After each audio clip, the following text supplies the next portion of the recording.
Hello, I'm Michael Glass from michaelglass.com, where we focus on making informed decisions about our financial future. Before we begin our video, you want to start off with our disclosures. Any symbols you see today should not be inferred as a trading recommendation.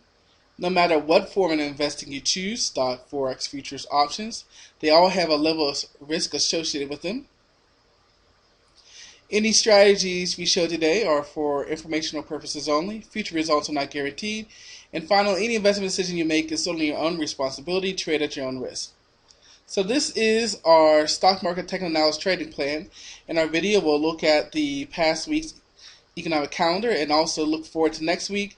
We'll see what happened as far as the most recent price action to identify key support and resistance price levels. We're going to look at the charts of the market leaders, Apple, Google, Goldman-Sachs, Priceline. We'll take a look at those. We'll look at the dollar, gold, and crude oil charts to see if there's any leading sentiment. And finally, we'll have an education spotlight at the end. As we look at the week that was, we can see that all three major indexes, the Dow Jones, the S&P 500, and the NASDAQ, all fell for the week, which puts the NASDAQ and the S&P further from being positive for the year. The Dow Jones is still up for the year, but the other two, the NASDAQ and S&P 500, are down for the year with, about a week left here. So we'll see what will happen here as we close out 2011. Key points of the week: the market did close down. Fitch did cut the ratings on several financial institutions across the world. Here in the States, affected by that was Bank of America and Goldman Sachs. Overseas, of course, there's still concerns over the stability of the euro and the eurozone. And remember, last week, the Friday of last week, there was this big euro summit to bring stability, and there was some positivity. But now there's concern on whether or not what they've talked about they can actually do. Also, we had some concerns come out of China that their data was showing a slowdown in their export growth, so their economy is slowing just a little bit. So that weighed down on the market. We did have some corporate news here. We haven't had some in a while.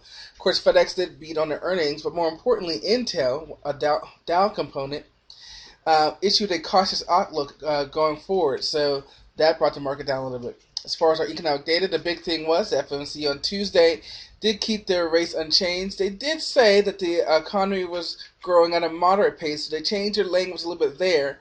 Also, this week on Thursday, our initial claims dropped to a 43-month low of 366,000. They were expecting 390,000. As we go into this week here, our holiday week, we can see there's nothing here on the earnings front. On the economic data, we kind of blow it all out on Thursday. Look at Thursday. We have GDP, consumer sentiment, and leader indicators all on Thursday. So that's probably like the big wow of the week. And then, of course, by then, after that, you're going to start seeing people take their money out of the market going into the holiday weekend. Let's pull up the charts and take a look. So here we are looking at the S&P 500 daily chart. And the most important thing that has remained constant, we talked about it last week and remains this week, is the resistance put in here by the 200 moving average. So once again, it held up last week, and here we tested it on Monday, and we fell off for the rest of the week. So, Friday. So the thing here is that where are we going to find our catalyst to get us above this? That's been the theme that I've been talking about for the month of December. FOMC didn't do it. Maybe DDP will. Of course, we have to remember at this point, a lot of our traders are taking their money out. But we can see that the 20 and the 50 moving average, I'm trying to hold as support. Also, this range of about 1220, trying to hold up as support. Where we're once again starting to see a nice little channel here, all the way down here from 1150 up to our resistance, our high of 1300. We'll have to see. The other thing we could do, depending on how you want to draw it, we'll come in and draw a trend line. You can use the wick here and draw it on up. So we get sort of an ascending wedge. Or we can use the close of the candle and draw it on over. Either way, it's about the same way. We got resistance of 1300. We've got this uptrend line from back in October. That's an ascending wedge. The market needs to resolve itself one way or the other. And we're putting in lower highs, so we may resolve it to the downside. But again, the key here is the 200 moving average. What's going to be our catalyst to get us above the 200 moving average, or are we going to go back and test the lows? Zoom out just a little bit. On our weekly, here we can see the week that pushed us right on back down. Now on a weekly, we're right at support of, again, that 1220 price level. We can see the lower highs that we've been putting in here. And we also can see that ascending wedge that we're watching here. Just seeing which one we like better. But what's important again is catalyst. We're in a wedge, 1300 at the top, 1200 now, a wedge. Which way are we going to resolve ourselves? Back out, testing some of our highs, or are we going to come down here and test the 200 moving average on the weekly? Indicators are all in the mixed range. Finally, coming out to the monthly chart. Zooming on in for you. And we can see the doji in for the month of November. And right now, of course, we're starting lower. Let's zoom in a little bit more. So we've got the 50 moving average acting as support. Indicators, again, remember the monthly have plenty of room to head lower. The monthly charts have plenty of room to head lower. So we'll have to, again, watch and see, are we going to have a catalyst that's going to hold us up, or are we going to go back and test some of our lows? Now, when we go back to our daily, come on over here and check out the NASDAQ. The NASDAQ has been a little interesting here. Let's zoom on in. Again, we can see the resistance of the 200 moving average, and we can see that the NASDAQ is actually in the lower range, whereas the S&P 500 is trying to stay above its range. The NASDAQ 2600, we're below that. So a little weakness there. So the question is, will we come and test this low here of 2430? Once again, we'll come out and grab our trend line. This one's not as bad. And we'll kind of draw it up. And again, there's our ascending wedge. There's our market. So we really need 2500 to hold up here while we try to find our catalyst to get above the 200 moving average. Indicators are blah. Come out to our weekly. Zoom in. And we can see this is sort of a mat hold, or even a morning star or evening star pattern where we gapped up, put in sort of a doji hammer, and now we're pulling back. So again, we can see that wedge that we're referring to. We need that to hold up for our bulls. Otherwise, we have to start thinking that we're going to retest the lows. Indicators are all in the middle, kind of heading down. So our indicators are sideways to down. We'll come out to monthly, get our last look here. And again, we can see indicators on the monthly have plenty of room to head lower. So our speech, our motto, our spiel, it's all the same. Catalyst. It's the end of the year. People are pulling their money out. People are going on their holidays. Is there going to be any catalyst that's going to get us out of this range? Or are we going to have to wait until early January to really see the market begin to trend once again?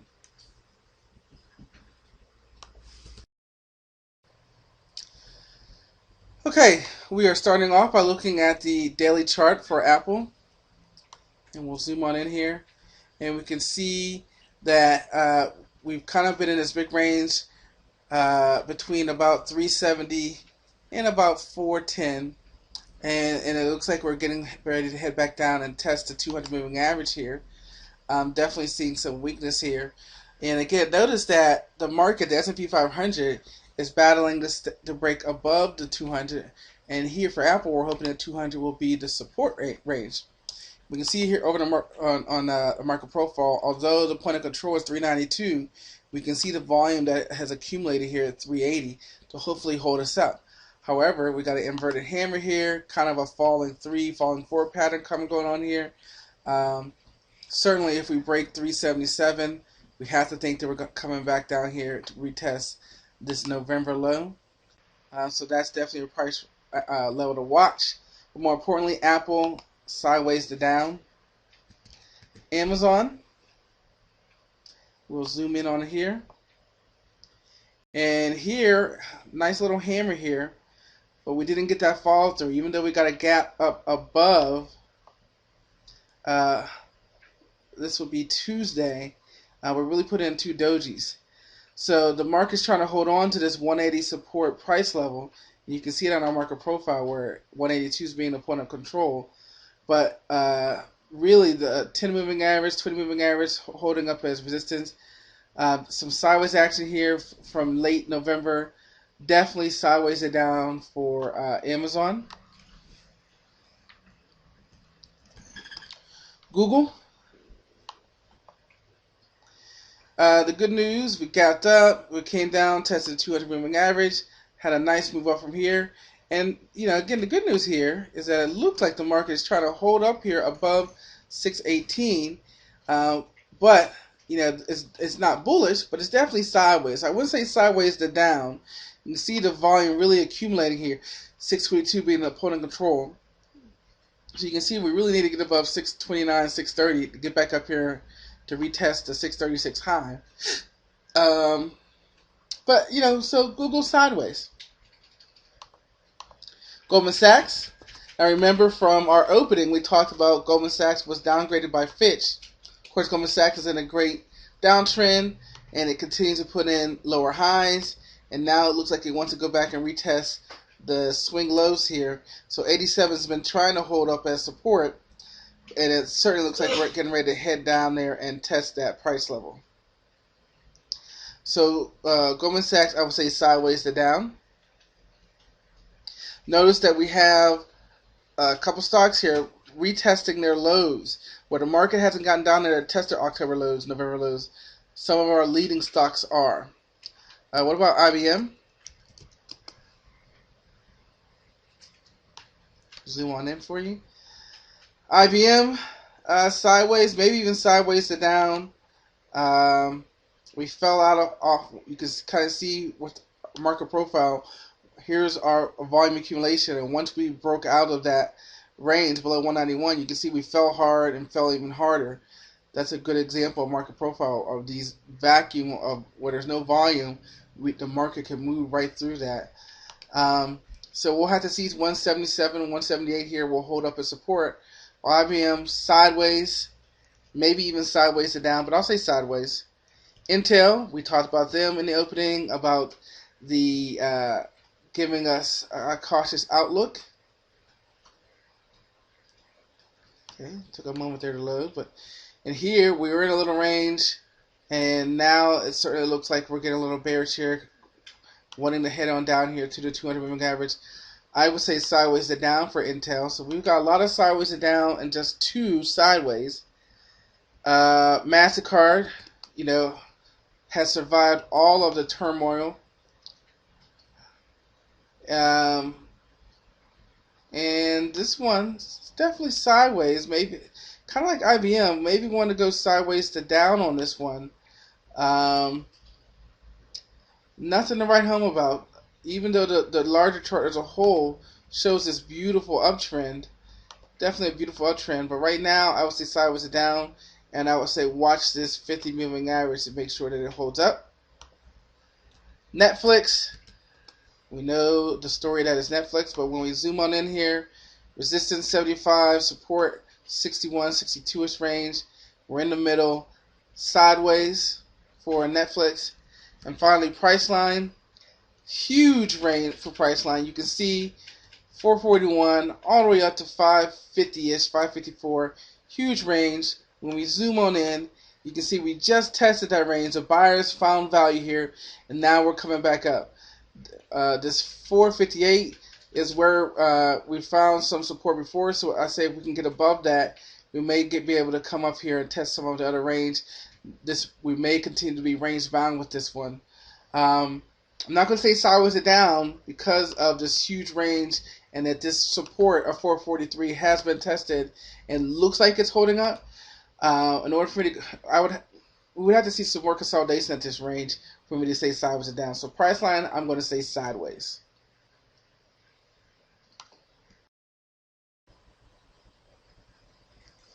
Okay, so now we're going to look at some of our market sentiment leaders to see how they're helping us gauge the market. Starting off with the dollar. When we look at the dollar, I mean, we could see we kind of, and I know I have a very zoomed out look here because I wanted you to see where I'm grabbing this from as far as this resistance line. But we can see that the market um, over the past week here really shot up here. And of course, with the instability of the euro, the FOMC was, even though they kept their rate unchanged, they had some positive commentary about the economy with moderate growth. And so we really got that big move here for our Monday and Tuesday. And then we hit, again, that resistance level that we pulled off from way back. Now we pulled off back just a little bit. Now we can see on our market profile that if we get below 80.50, right around 80.50, I mean, it's really possible for us to come all the way back down to 79, which would be, should hold up as support, as that's our price level from before. So again, we need to watch 80.50 to see if we'll begin to start to fall right out of there. But overall, I mean, again, very strong dollar. Dollar very strong. We'll see what happens from here. So if we have a strong dollar, let's take a look at gold. And just looking at this visually, we can see one very key important thing. When's the last time gold was below the 200 moving average? Not sure when the last time is, but we do know that it is right now. We also could make an argument for an M pattern. We're certainly putting a lower high here, putting a lower high here. And once we finally broke through 1600, we really started to test some things out here. Now we've got this wick here, down here at 1534. That's something to watch. And of course, this swing low here is all the way down at 1485. So those are some price levels to watch. And of course, where we are right now, if we can get above these wicks, and more importantly, the 200 moving average, we may get ourselves back into this range. But right now, it is very important to see that we actually did close below the 200 moving average for gold. At some point, gold is definitely going to be buyable. Finishing off with crude oil, we've been talking about this range of 102 down to 96 for a while. And then what's important about what happened right now is you see we closed below 96. So now we have to start watching 90. If we get below Friday's low, we have to start looking at the fact that it may go back down and retest 90.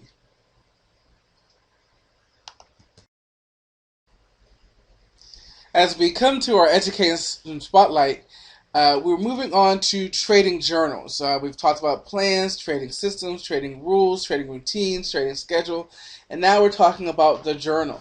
And again, the thing about trading journal is this: when you make a mistake, either by not following your rules, by misreading an indicator, and you make a mistake and you write it down, and then you come back and make that same mistake, as I say, fool me once, shame on you. Fool me twice, shame on me. And what we simply say is that you're costing yourself money by not learning from your past. That's the whole thing about technical analysis, remember, is that we believe that the past can help predict the future. So you have to take the time to document and write down what you've done in the past so that you can continue to review and sort of gauge the market and see how you're doing and making adjustment as time warrants, as the conditions of the market warrant. And more importantly, when you start to see your trading system, your setup, your rules start to not have the expectancy, the win-loss ratio that you're used to, you need to, go ahead and start making adjustments and backtesting other strategies if your strategy is no longer working in the current market conditions. So again, it makes no sense to cost yourself money. And that's, again, we got to talk about it. In the end, this is about your money. It's about your portfolio. It's about your capital. And this is about maximizing our profits. And so you have to take the time to look at your past trades and not make the same mistake time after time after time again. As you know, you can find us on Facebook, YouTube, and Twitter. Please take the time, like us, subscribe us, comment, let us know what you like. that you can see. Move Up with Mike on YouTube and Twitter, and we have a page on Facebook. Are You Financially Literate? Again, we've got some great things coming for you here in 2012 to make sure that we're giving our subscribers quality content. Really think you're going to like it. We've got a new channel called You Make the Call Stocks, where we're going to give everyday specific technical analysis videos on specific videos. We need your comments. We need your subscriptions so that we know which stocks you want us to cover. We're going to cover the big ones, but if there's some abstract or some personal stocks, we're going to look for viewer feedback to get that information. So again, please take the time to subscribe, comment, and like us so that we know what exactly to bring you here in 2012. We have our free 5-course video. It's all about higher probability trading, and it helps you learn how to frame the market. And we hope that it gives you the insight to who as coaches and how we can help you. One-on-one, develop that trader's mindset. Again, your trading plan, your trading system, your trading rules, your trading schedule, and as we talked about, your trading journal will help you set all of that up, personalized to you, so we are maximizing who you are as a trader. We've got our video course. It's got 3-part components. One video is all about the introduction to everything. Introduction to technical analysis, introduction to chart patterns, introduction to money management, introduction to trading, introduction to the numbers of trading, psychology of trading. We really cover the foundation, the building blocks of trading. And then our second video series, we talk about all the things related to a trading plan. How to choose the right trading plan, what components should be inside your trading plan. And then we finish off in a third video series on talking about different trading setups that you can use to be a successful trader. And again, great cost, only less than $100, because we don't believe that the system is what makes a trader, it's the mind. And we want you to have money to sign up for our coaching program. Of course, if you're trading futures, we got a great broker for you. Intraday margin as low as $300. And charting package work on both PCs and Macs, so you can find those latest and greatest stocks by using your scans and your filters. As we just said, it's not about the system or indicator, it's about the mind. It's about having the psychological capital to pull the trigger on your trades. A new indicator, a new system won't help you do that. Going through our coaching program will. Thanks, guys, and I'll see you next time.